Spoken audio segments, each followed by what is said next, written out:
Hello everyone and welcome back to Assassin's Creed Syndicate. And welcome to 2020. Yay! It's been a while. As I said, we were going to have a 2-week break and then continue on, and it's now been 2 weeks. So we're back into the fray, my friends. So let's go. I believe last time we were about to go head off and do this story mission. Driving Miss Disraeli. We get schematics of the Iron Death Gauntlet schematic. Even though it's level 7, we're level 10, so it's a bit late for that, but whatever. We'll grab this while we're getting that way. Yeah. I hope everyone had a nice 2020 or 2019 and New Year's. Mine was alright. It was kind of boring. We didn't really do much. We didn't like properly celebrate it, but it was enough, I suppose.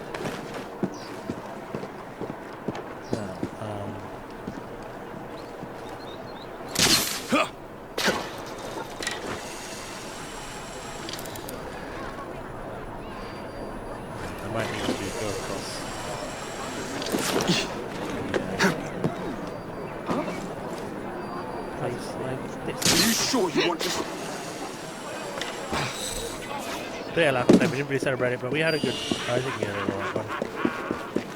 I hope everyone else had a good one. No more.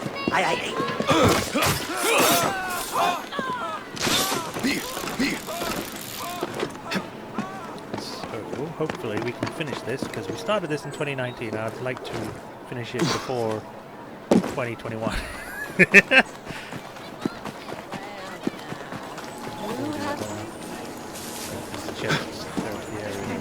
Let's see. There must be something. Anything.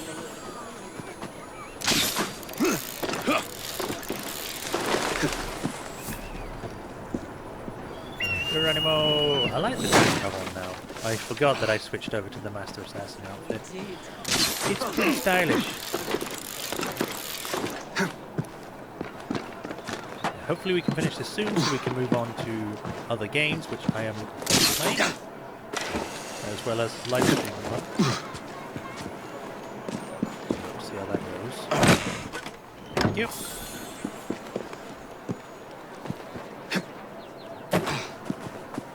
Alright, let's go help Miss Disraeli, shall we?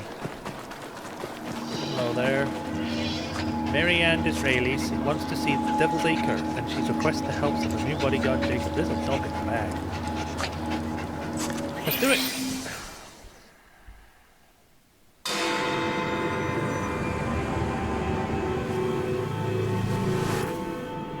Madam? Mr. Fry? Ready to take the air? Devil's Acre should just be coming alive. I'm afraid I must cancel our engagement. Oh.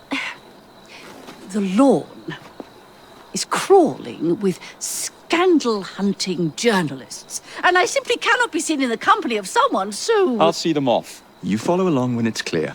Yes, yes. Be gentle, won't you? The press are notoriously touchy about any violence to their person. Ha ha ha ha. I'll barely ruffle a hair on their heads. Shh, Desmond. My mother won't be in for hours. Oh, I want to.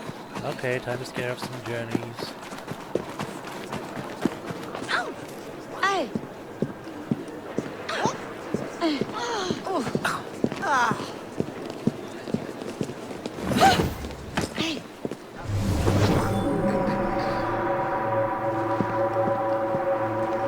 Am I just supposed to scare them?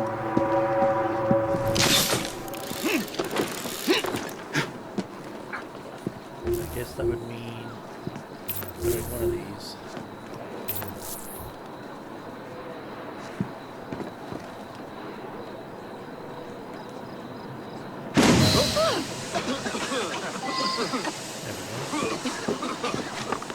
That was easy.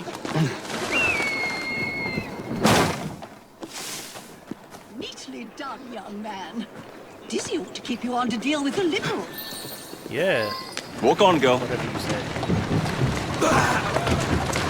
Away! In the cart, it's the Prime Minister's wife. I I really must not be seen here, Mr. Fry. I mean, you know, we're kidnapping. I don't know how he was able to see her inside a carriage which has barely any windows open. Whatever. You do what you do. Why are they just all over London? Let us avoid these vultures.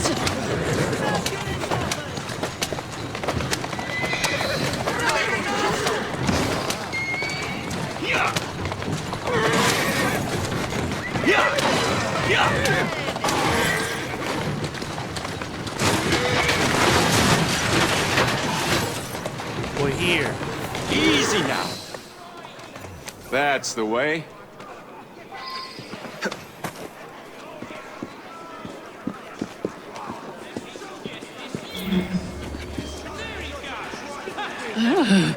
What a rough place.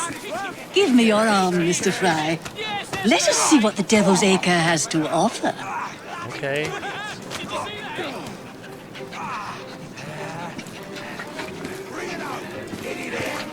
Almost taste victory, yes. As you can see, to our left we have a horse.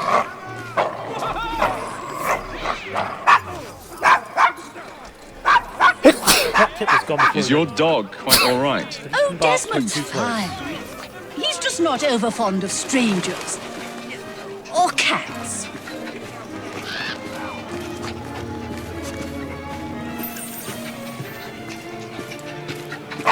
Okay, time to go. We're not near anything. Thought we were trying to avoid attention.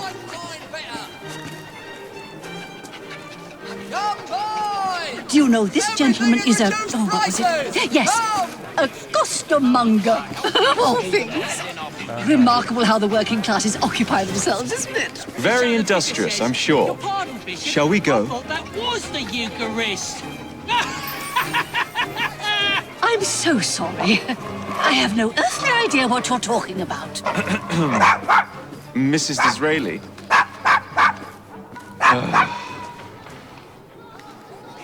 I'm waiting for the red piece to go over.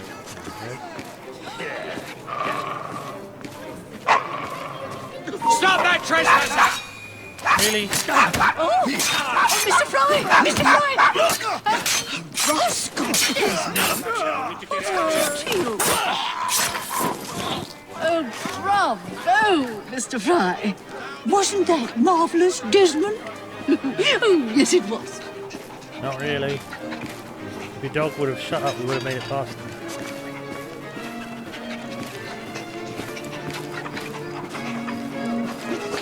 Someone take care of him! What's he doing here? We've got a visitor!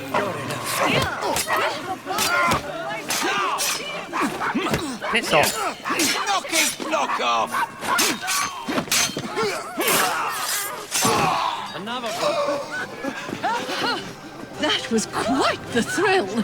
Shall we see what awaits us deeper in the acre? Why, Mr. Fry, I do believe that man is drunk.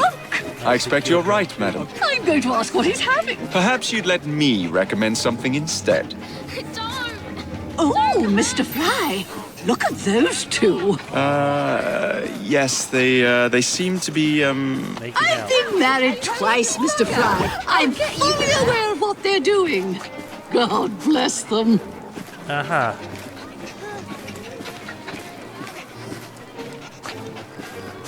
What sort of meat is that man selling?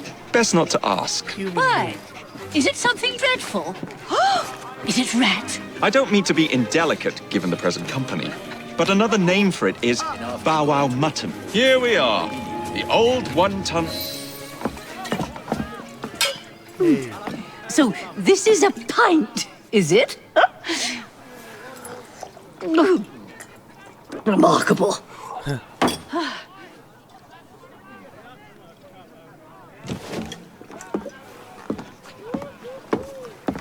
Nice doggy. Steal the dog. Why are you stealing the dog? Just this morning.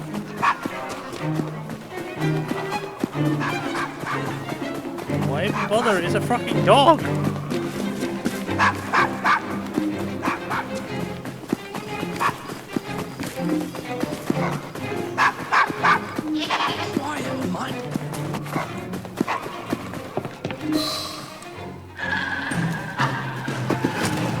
Good boy, Desmond. Hand over the mutt. You'll change your tune when me and my friends find you. Now then, Desmond, to get you back to your mistress, whom I've just left entirely unattended in one of London's most dangerous pubs. I'm sure she's fine. Well, if you never told your father how you felt about him, how was he supposed to know? I never thought of it that way. I suppose deep down we all just want to be loved. Just so. Here, have a sweetie. Oh, Desmond and Mr. Fry, I'd like you to meet... Oh, I'm sorry, I didn't catch your name. John the Tosser. Charmed. I think we better get you home. Right you are, Mr. Fry. Come along, Desmond.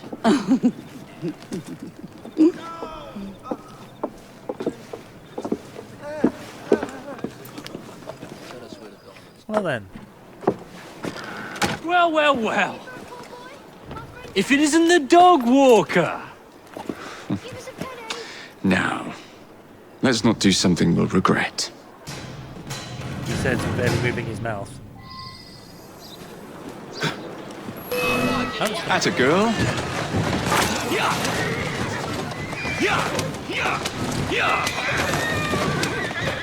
Become an animal nut. Sure, I'll become an animal while destroyed.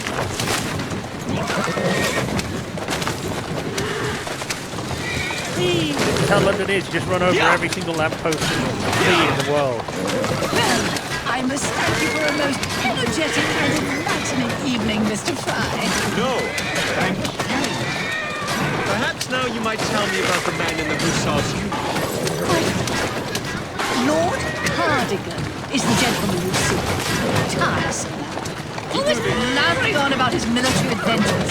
Do you know where I might find him for a private conversation? I do indeed. He's in town now, as it happens, campaigning against the Corrupt Practices Bill. Perhaps you could catch him in the Palace of Westminster. Let's go. Oh, do be careful. The government could ill afford another scandal. I assure you, I'll be very discreet. We are home.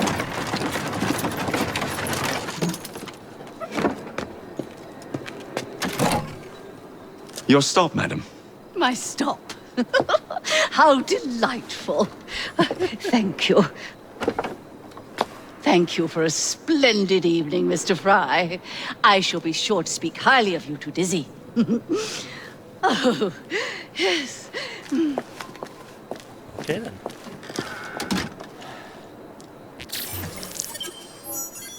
Distract the reporters with the nearby paper girl. What? There was a paper girl? I didn't even know I could distract them with that, but okay. Do not get detected by the thugs in the slum. Seems a little weird diversion, but I guess it's an okay quest. I've had worse. Iron Death Gauntlets, not that. Although I guess this. Twopenny is dead. Lord Cardigan is dead. Or he's not. He will be, after I'm through with him. Evie's Notebook, Entry 4. Well, I guess I should read these.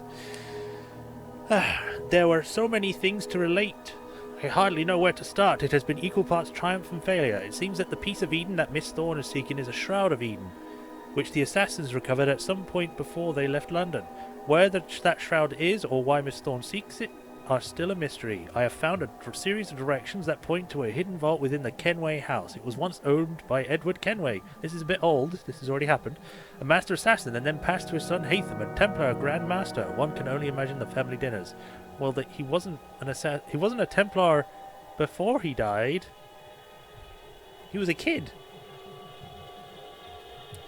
After the Kenway's time, the mansion passed out of our history, or so we thought. I travelled there, accompanied by Mr. Green, only to find that the house is still being occupied by the Templars. Indeed, it seemed Miss Thorne had made it her principal place of business, for we saw her enter as we arrived. I determined to enter in any case, avoiding a direct confrontation if at all possible. We found Edward Kenway's hidden vault, a secret that has managed to remain hidden for more than a century. Rather unfortunately, Edward Kenway's method of concealing a vault involved a player piano that alerted the guards to our presence. Mr. Green and I had the barest amount of time to look around and see the treasures hidden within before we had to flee. I came away with a single piece of paper and a metal disc. That sounds like very little, I know. However, the paper itself tells us a story of the London assassins before they were wiped out. Several bolt holes are mentioned, any one of them which might contain valuable information about our history. And the disc promises to unlock a key, a precursor object hidden somewhere in London. How strange, the phrase to unlock a key. I wonder if this is an attempt at a joke on Kenway's part, given the player piano. I have a low opinion of his sense of humour. Well, you have bad taste then.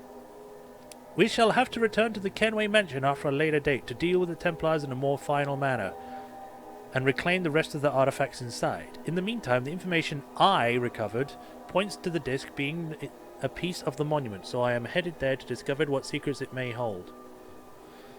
Jacob has arrived and seems determined not to accompany me, though I have not invited him. NB. I wrote that before I thought I should say we, for Mr. Green was there as well, and we are often together. Oh, okay. Entry 5. Pearl Attaway is dead, and with her the omnibus company she founded and ran. Jacob was terse when he told me the news. He left directly, not answering any of my questions. Accordingly, I took myself to the borough to see if there was more at work. It seems that in his haste job, Jacob incapacitated both of London's principal omnibus companies, not just Attaway's. This has created something of a vacuum in the transit world. I happened upon several of the blighters menacing the life and family of one Edward Hodson Bailey. It seems Bailey is looking to start his own omnibus company and aims to set standards for the quality of service. I drove off the blighters and helped Bailey secure the permissions he needed to set up his company. Hopefully the omnibuses will be up and running very soon. The current situation is causing headaches for anyone trying to navigate London streets. I really must speak to Jacob about his thinking through the repercussions of his actions. He is creating almost as many problems as he solves. Entry 6. I realized today that I have not updated the story of my search for the Piece of Eden, though much has happened since then. I travelled to the monument, Jacob following along. He made several observed comments about my relationship with Mr. Green and how father would have viewed it, as if Jacob ever cared how our father would have viewed anything. The clues I have uncovered led me to St. Paul's Cathedral, where I was able to open a secret room concealed in the very top of the dome. The room was empty except for a plinth on which was the key that Kenway's manuscript had promised. The inscription on the plinth said, Agressit medendo. It's Latin for the remedy is worse than the disease. I was musing on this and what it could mean when Miss Thorne overtook me, because somehow she managed to follow you. I drew her out, asking about the shroud and why she wants it. She revealed that the shroud confers immortality. She attacked me before I could trick her into telling me more. Before, I thought I had her beaten, but she is not a woman who gives up easily. I misjudged her strength. At the last second we struggled, and she stumbled into one of the windows, which shattered. She fell, but as she did, she grasped the chain around my neck, which held the key. My neck was suspended above the jagged glass of the windowsill. A moment more, and I would have been impaled, so I cut the chain and that held her and let her fall. When I looked out the window a moment later, she was gone, and the key with it. Yeah, she was just vanished, like magic. Which seems kind of stupid, but whatever. I have tried to find words to express my frustration, to no avail. For now, Mr. Green and I are attempting to find what it is the key is meant to unlock, in the hopes that we may find it before Miss Thorne does. The shape is unique, and we are certain we will be able to find a mention of it in one of Henry's catalogues or antiques. I can only hope that Miss Thorne is still searching as we are. I have had no word of her whereabouts, not even from Clara, whose urchins see every going on in London. Perhaps she is locked in her library as we are. I see that I have called Mr. Green very informally above. This is a habit I must try to curb. Perhaps Jacob was right. I must not allow emotion to compromise the assassins. No, do that. Become emotional. Don't become the Jedi where they fucking like, oh, you can't have attachments because it leads to the dark side and bleh, you know, stupid reasoning. I don't know why we don't have entry 7, but we'll read entry 8. Lucy Thorne is dead. I have recovered the key she stole from me, but I still have not found the shroud. Our searches of Henry's catalogues did turn up an image of the key, and the casket it is supposed to open. The casket was in the possession of the royal family, kept at the Tower of London. I set out for the Tower alone. I feel that Mr. Green would have accompanied me had I asked. I felt it was best that I carried this task alone. Miss Thorne was already there when I arrived. The Templars had thoroughly infiltrated the yeoman, so it was with difficulty that I made my way inside St. John's Chapel, where Miss Thorne was continuing her search. She had not found the promised casket, but hoped still that it might be there, concealed in a hidden vault. We fought. This time I did not let my guard down. We did not fight. I snuck in and then I stabbed her in the face. Miss Thorne revealed little upon her death, save for an acknowledgement that I do not know the true extent of the shroud's power. It was likely a posture, but it is true that I know very little. I will find out more when the shroud itself is in my possession. In any case, the casket was not moved in the chapel, or was not in the chapel. It must have been removed at some point in the last century, though when and to where I cannot say. We must I don't know why it's like that. I think it's supposed to be trying to do like text editing where it makes it italic. But it didn't work, so it just has these underscores which don't do anything. Find it before the Templars do. I have examined and re-examined the notebook that we have recovered from the dockyards, even with Edward Kenway's history of the assassins, but the bolt holes revealed nothing relevant. Henry and I are at a wit's end. We must assume that the Templars are no further ahead than we are. Henry has arrived with some bit of news. He is obviously excited, so I'll finish this later. Alright, we're missing 7, and I don't know why. I'm just going to go through these because I've already got these. We're missing 28 and 30. Perks. Double kill. Increases lethality by 2. Lethality. Slightly increases your overall damage. Kill 4 enemies in less than 12 seconds. Increased stun duration. Slightly increases your overall damage. Increases critical hit damage. Near death. Multi-fancy moves perform a combo using a gun or knife. Increases damage. Increases damage. Increases damage from ramming other vehicles when hit by a carriage. Increases your control while boosting. Turn 5 corners while drifting using the brake. Okay. Hijack a police carriage. Kill an enemy with your gun. Wanton destruction. Increases the damage when you ram another vehicle. Decreases the noise caused by assassinations. Lookouts take longer to detect you. I always read that as no longer detect you. Lets you perform knockouts faster. Will take perform damage. Vanish. Become anonymous faster after a conflict. Flawless fighter. Okay. Right, we have 4,000. Can I upgrade any more gang stuff? Not particularly. I could get bad powder.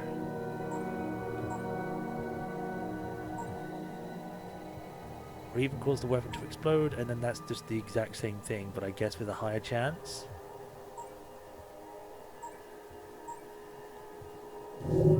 Crafting.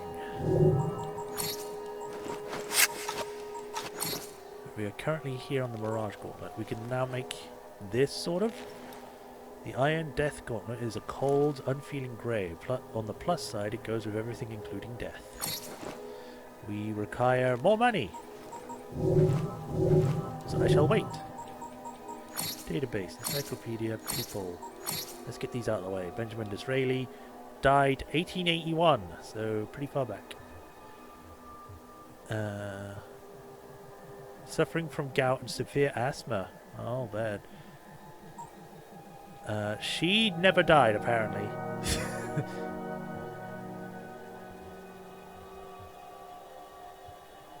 Oh, buried alongside her with her husband, who outlived her by several years. Okay, but why isn't it mentioned the actual date of death? Oh, whatever. Jacob Fry, Karl Marx, Ned Winter. Other people, William Gladstone. 1898. He was almost in the 1900s. After she died, I mean. Died of heart failure. Catherine Gladstone. I have never even met her. But she did live until the 1900s, so... Not funny, universe. Not funny at all. Jeez, where'd you find... What do you find in there? Sean's been locked in his room for hours. I can't find the whiskey and I'm pretty sure I hear crying. What?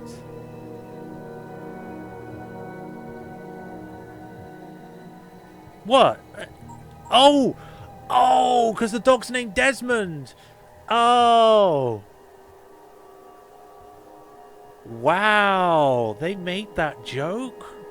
That feels so disrespectful. Wow, okay then. Play it that way, Ubisoft. Jesus. The Thames. By the 19th century, the river was so polluted it caused multiple cholera outbreaks that killed thousands of people. Which is why we don't swim in the Thames, ladies and gentlemen. It probably isn't as dirty as it once was, but it still is pretty dirty. The Strand, short-lived borough, sitting between the City of London and Westminster. The Strand is known for many shops, music halls, spiritual affluence, blah blah blah. Lambeth Bridge. Oh right, I need to click it so I can get rid of the exclamation points. The Foreign Office. That's not an office. That's a space station. No. Beer tasting notes. Here we go. Brian's Renegade. Pale ale. Pale ale. They could have done more work on the bottle. Jesus. Pours a clear or is it bilious or bilious? I'll go bilious. Bilious yellow colour. I've never actually seen a colour I described as bilious before now, and that's what Alistair's Benedict brewers seem to be aiming for, and by God they've nailed it. Rotten grain dominates the flavour profile, which is an unusual choice, balanced by a musky funkiness reminiscent of the water that pools at the bottom of a poorly drained gym shower, and not a nice clean modern fitness centre either. One of those sweaty concrete monstrosities from the 1970s and somewhere in Loughborough, where large men with broken noses gather outside the large dogs to poke fun at patrons, leaving in neon gym wear. Okay. Dr. Garrett's Ale. What's this? I detect actual hops, grains that might have been threshed sometime after the agricultural revolution?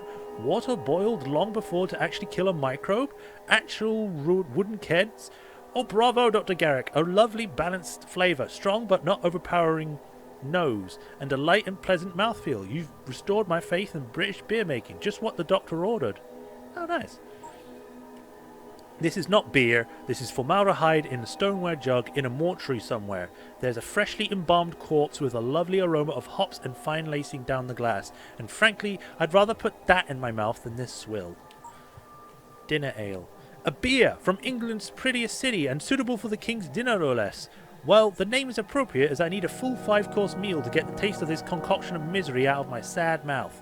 It tastes like someone drained the water table from Highgate Cemetery, strained the bits out, and boiled it under the light of a blood moon.